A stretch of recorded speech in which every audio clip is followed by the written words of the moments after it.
Ramazan ayının başqa aylardan fərqləndirən xüsusiyyət budur ki, Ramazan ayında istəyən də, istəməyən də hamısı öyrənir. Hamı öyrənir. Ramazan ayında biz hamımız dərsdəyik. Biz hamımız dərsdəyik, hamımız öyrənirik. Nə öyrənirik biz? Axı, bizə dərs deyən kimdir? Mən sizə dərs deyirəm, yox. Mən də öyrənirəm.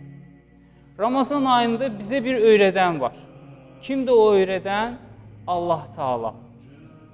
Allah Taala bizə öyrədir. Sözümü ayələrlə əsaslandırıram sizə. Ayələrlə deyirəm sizə. Keçən cümə günündə Ramazan ayının vacib olmasının ayəsini oxuduq. Ayədə Allah Taala buyurur ki, Kutibə aleykumus-siyam, oruc tutmaq sizə vacib oldu.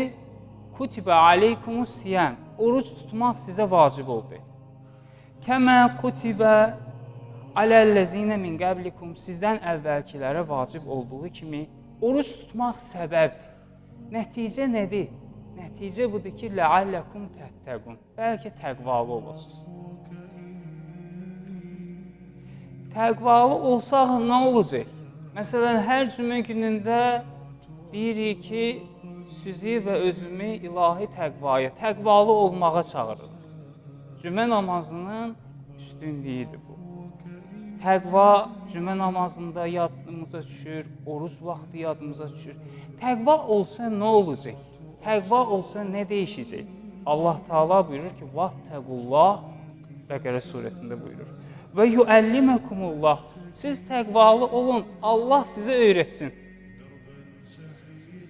Allah öyrətsin sizə. Allah öyrədir adama. Özü deyir ayədə, Bəqərə surəsində, "Vattəqullah yuəlliməkumullah" Müəllimimiz, düzdür, Allah Taalaya müəllim demək olmaz. Allah alimdir. Müəllim nə üçün demək olmaz? Əsmaül Hüsnada müəllim sözü yoxdur. Alim sözü var Allah Taalanın. Müəllim ona görə yoxdur ki, müəllim sonradan öyrənəndir. Amma Allahın elmi əzəlidir.